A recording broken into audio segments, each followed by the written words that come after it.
저는 단일화는 결국 가능할 거라고 봅니다. 네. 최종적으로 국민의힘 후보가 선출되고 나면 1대1 경선 방식으로 외부에서 단일화를 하게 될 것 같은데요. 결과적으로 안철수 대표가 이른 시기에 입당 내지는 당대당 통합, 합당을 결단했다면 지금 이런 이야기 안 들어도 됩니다. 그리고 훨씬 유리한 고지에서 사실상 이 범야권의 최종적인 서울시장 후보가 됐을 겁니다.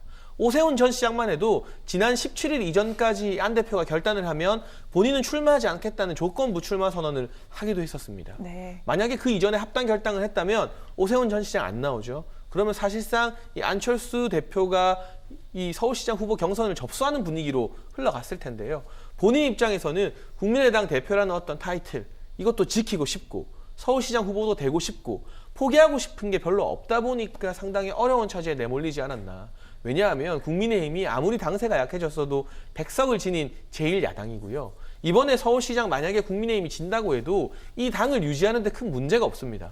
근데 안철수 대표는 이번에 나와서 단일화가 되든 안 되든 지게 되면 저는 정치 생명에 거의 위기에 다다른다고 보여지는데 결국 더 아쉬운 쪽이 손을 계속 내밀게 되어 있습니다. 하지만 그에 반해 안철수 대표는 초기에 지지율이 좀 높게 나왔다는 이유로 본인이 아쉬운 사람이 아니라 국민의힘이 아쉬운 사람이라고 판단을 좀 착오했던 것 같아요.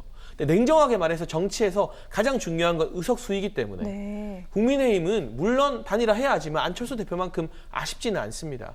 서울시장 지면 부산시장 열심히 해서 이기고 그 여건을 그 여세를 몰아서 대선에서 또 싸우면 됩니다. 정당은 계속 싸울 수 있는 구조입니다. 그런데 지금 국민의당 의석수가 3석이던가요? 이 3석의 정당 가지고 안철수 대표가 서울시장에서 지게 되면 다시 대선 출마할 수 있는 동력을 얻기가 매우 힘들어질 겁니다. 결과적으로 안 대표가 본인의 국민의당, 본인이 만든 이 제3정당이라는 타이틀에 대해서 과감하게 포기할 때 범야권이자 범보수 정당의 어떤 기대주로 우뚝 설 수 있는데 아무것도 포기하지 않고 국민의힘에게 나를 위한 판을 깔아달라고만 요구하는 것은 좀 무리한 처사가 아닌가. 이런 이 입씨름이 계속되는 동안 국민의힘의 내부 경선은 많은 사람들의 주목을 받을 수밖에 없고요. 네. 반면 혼자서 바깥에서 싸워야 하는 안철수 대표는 초기에 얻었던 컨벤션 효과를 조금씩 깎아먹게 되지 않을까. 그러한 결과가 나오기 전에 지금이라도 저는 안철수 대표가 결단을 내리는 게 가장 안 대표에게도 좋은 길이 아닐까 싶습니다. 네. 그 결단이란 건 이제 당대당 통합이나 입당을 말하는 거겠죠. 그렇군요. 자, 지금이라도 통합, 입당을 통해서 안철수 대표가 국민의힘으로 들어가라라고 지금 그렇게 장해찬 평론가 말씀을 하셨는데 하지만 안철수 대표 어제 서울시장 예비후보 등록을 했습니다. 국민의당 후보로 등록을 했고요. 그래서 이 선거 번호 기호는 4번을 얻었습니다. 단일화를 계속 요구하면서도 이렇게 또 예비후보로 따로 등록을 한 것은 어떻게 봐야 됩니까, 교수님? 그러니까 단일화는 하고 싶은데 본인 중심으로 하고 싶은 거죠. 네. 결국 그렇다고밖에 안 보여요. 그러니까 기호 4번으로 예비후보로 등록했다는 말은 배수진을 본인도 친 거예요. 그러니까 네. 김종인 위원장도 물론 이미 다 문은 닫았어요. 그러니까 입당이나 합당을 통해서 할 가능성은 거의 없다고 보는 게 지금 현재 상황입니다. 제가 볼 땐 그렇고요. 안철수 대표도 그럴 생각이 전혀 없는 거예요, 지금. 그러니까 본인 중심으로 판이 짜지기를 원하는 것이고 그게 합당이나 아니면 입당을 통해서 하는 건 아니라고 본인은 판단한 거예요. 그래서 제가 볼 때는 이제 일단 예비후보로 등록을 했으니까 네, 각각 예컨대 국민의힘은 국민의힘 자체적으로 후보를 선정하고요. 경선을 통해서 그 후보와 안철수 대표와의 단일화 협상이 남아있는 거죠. 그건 이제 그 이후에 이뤄질 가능성이 있다고 봐요. 그러니까 국민의힘이 먼저 경선을 치르고 거기서 선출된 한 분하고 그리고 안철수 대표와 단일화 협상이 이루어질 거다. 저는 그렇게 보고요. 그건 뭐 지금 이전에 뭐 합당이나 이게 이루어질 가능성은 거의 없다. 네. 뭐 제가 볼 때는 거의 없는 것 같고 다만 이제 중요한 건 안철수 대표가 지금도 뭐라고 주장을 하냐면 단일화 협상에서 지금 논의를 하자는 거예요. 근데 그거는 제가 볼 때 좀 이해는 안 돼요. 무슨 말이냐면 경선을 해서 뽑아놓고 그 뽑힌 사람과 단일화를 해야 되는데 경선하고 있는데 단일화 협상을 한다는 게 말이 안 되잖아요. 논리적으로 저는 조금 이해가 안 되는 주장이라는 생각이 들어요. 결국 안철수 대표 입장에서는 지금 당장 단일화 협상을 통해서 본인에게 유리한 판을 깔아보겠다는 것인데 국민의힘이 거기에 응할 가능성은 저는 낮다고 보고 일단 국민의힘은 안철수 대표를 그냥 무시하는 가운데 나름대로 경선을 치르고 그리고 나서 이제 경선이 끝나고 나면 안철수 대표 협상을 들어갈 거다. 저는 그렇게 보기 때문에 안 대표는 계속 그렇게 주장하지만 본인이 원하는 주장대로 갈 가능성은 낮지 않겠나 하는 생각이 듭니다. 그렇군요. 자, 국민의힘 지금 예비 경선 후보들을 정했고요. 다음 주쯤 이제 본 경선에 나설 후보를 정하게 됩니다. 그러고 난 뒤 3월 초에 이제 서울시장 후보를 정하게 되는데 그렇게 되면 야권 단일화는 아마 3월 초쯤에 진행이 되지 않을까 싶기도 합니다. 이런 가운데 시청자 여러분께서 혹시 이 부분 궁금하시지 않을까 싶기도 합니다. 이번 서울시장 선거를 보면은 다 예전에 한 번씩 나왔던 인물들입니다. 여권도 그렇고요. 야권도 나경원 전 의원, 오세훈 전 시장, 이미 서울시장 선거에서도 봤던 인물일 뿐만 아니라 특히 이 두 명은 지난해 4월 총선에서 사실은 민주당 후보들에게 낙선했던 사람들입니다. 여기에 대해서 여러 가지 또 질문과 비판이 나오고 있는데 오늘 이 질문에 대해서 김종인 비대위원장 이렇게 얘기를 했습니다. 지금과 지난해 4월은 상황이 다르다. 노무현 전 대통령 선거에서 떨어졌지만 결국 대통령이 되지 않았느냐. 지난번 총선에 실패했다고 해서 서울시장에서 승리하지 못할 거라는 논리 받아들일 수 없다라고 딱 잘라서 얘기를 했는데 기억하시겠지만 하지만 김종인 비대위원장 70년대생 경제 전문가가 필요하다라고 새 인물론을 주창한 바 있기도 합니다. 어떻게 들어야 될까요? 일단 저는 기본적으로는 이렇게 생각해요. 지난번 총선에 떨어졌으니까 서울시장 나오면 반드시 떨어진다 이런 논리는 성립하지 않는다고 네. 봅니다. 그럴 수도 있고 아닐 수도 있는 거죠.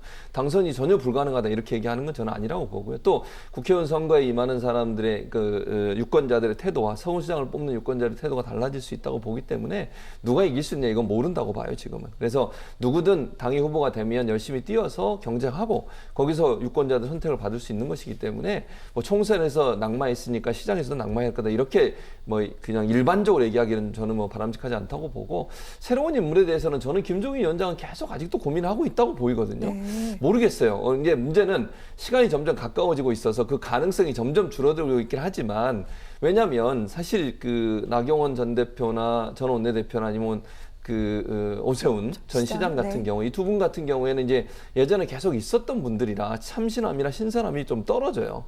그래서 이제 그 부분이 가장 제가 볼 때는 국민의힘 입장에서는 좀 어렵게 경쟁에서 좀 어려운 부분이라고 판단하시는 것 같아요. 그러다 보니 김종인 위원장 입장에서는 조금 참신한 인물이 나왔으면 좋겠다는 의도가 있는 것 같은데 시간이 가면 갈수록 그럴 가능성은 줄어들 수밖에 없잖아요. 경선이 네. 계속 진행되는데 갑자기 누가 들어오면 안 되고 경선하기 전부터 시작해서 이렇게 쭉쭉 가야 되는 상황인데 제가 볼 때 좀 시간이 부족해서 그럴 가능성은 낮지만 그럼에도 불구하고 김종인 위원장은 거기에 대한 미련이 아직도 남아 계신 것으로 보여집니다. 그렇군요.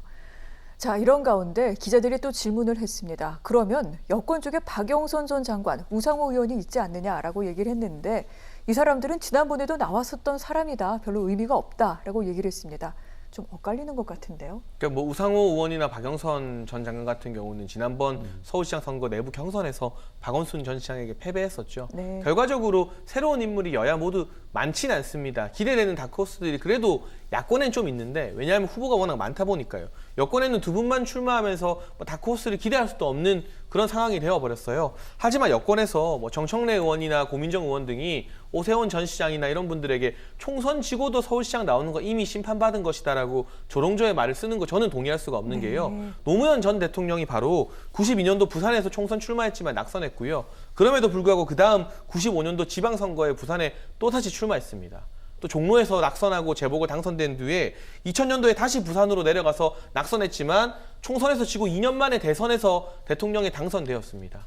그렇다면 노무현 전 대통령이야말로 총선에서 낙선한 것에도 불구하고 굴하지 않고 계속해서 시장 나가고 또 대선 나가고 했던 것이거든요. 그 정신, 노 전 대통령의 정신을 어떻게 더불어민주당에서 전면적으로 부정하는 발언을 할 수 있을까? 물론 직전 총선에서 졌다는 것이 일정 부분 시민과 국민들의 평가를 받은 것은 부정할 수 없는 사실입니다. 하지만 그렇다고 하여서 그것만으로 시장 나올 자격이 안 된다. 이게 땡처리가 아니냐 이런 식의 비하적인 발언을 하는 것은 이 더불어민주당의 뼈대를 세운 노무현 전 대통령의 정신과도 맞지 않는다는 점, 그리고 여야 모두 공이 새로운 인물이 많지 않지만 인물이 새롭지 않다면 메시지나 어떤 정책이라도 좀 새롭게 보여주기를 바라는 국민들이 더 많을 것 같은데요. 이런 식의 정청래 의원식 비하 정치는 국민들이 바라보기에 그렇게 새로운 장면은 아닐 것 같습니다.